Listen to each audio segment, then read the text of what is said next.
Donc, en 30 minutes seulement, on est arrivé à diminuer les coûts pour donner une formation en ligne de 46 % et voici exactement comment on y est arrivé. Donc, la situation de départ, donc moi, c'est Oli Cheleo, puis la situation de départ, lorsqu'on était en consultation avec notre partenaire, c'était la suivante. Donc, pour donner une formation qui se détaillait dans le fond 1500 $, eh bien, il y avait trois choses à considérer. Premièrement, c'est du temps de support et de coaching dans les groupes qu'on estimait à 10 $ par élève par semaine pendant 16 semaines, donc 160 $ par élève. Ensuite de ça, on avait 70 $ de coaching semi-individualisé, divisé par deux puisqu'il y avait deux élèves en même temps lors de cette période de coaching-là, qui nous amenait dans le fond à un 35 $ par élève puisque le coach était payé 70 $ pour donner cette heure-là. Puis finalement, on a un 10 % de commission qui est payé à la personne qui prend les appels dans le fond puis donne plus d'informations sur le contenu de la formation puis peut procéder dans le fond à faire l'inscription au téléphone ou en ligne avec l'étudiant, ce qui nous donne un montant de 150 $ pour un grand total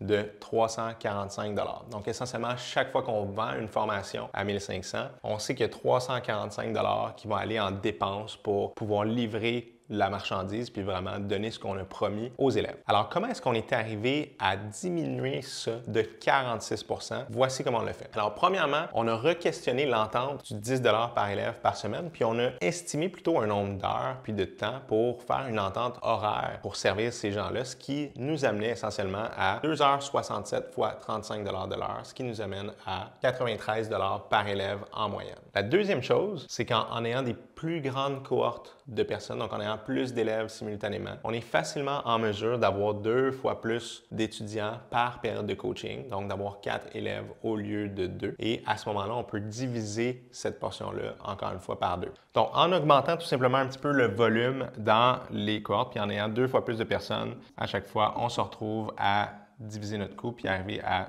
17,50. Ça pourrait éventuellement peut-être être plus, mais l'idée est de ne pas non plus diluer la qualité de l'enseignement. Alors, on arrive à 17,50. Puis, la dernière étape, c'est qu'on a pensé incorporer une session d'information, donc qui pourrait être un webinaire ou un live Facebook ou différentes approches pour réunir tous les gens intéressés puis répondre à leurs questions puis leur présenter en détail le contenu de tout ça. Faire en sorte qu'on peut réalistiquement s'attendre à avoir peut-être la moitié des étudiants qui s'inscrivent sans passer par un appel téléphonique et donc il n'y aurait pas de commission à payer sur peut-être la moitié des élèves, peut-être un peu moins, peut-être un peu plus, mais si on y va avec une moyenne, on peut dire que justement, on se retrouve à diviser nos commissions par 2 et d'arriver à 75 $ par étudiant pour un total de 185,50 $ par étudiant, ce qui est presque la moitié du 345 $ qu'on avait initialement. Donc, je vous relance la question. On a souvent le réflexe de vouloir diminuer les coûts publicitaires, mais malheureusement, il y a une limite à ça. À un moment donné, si vous voulez avoir du volume,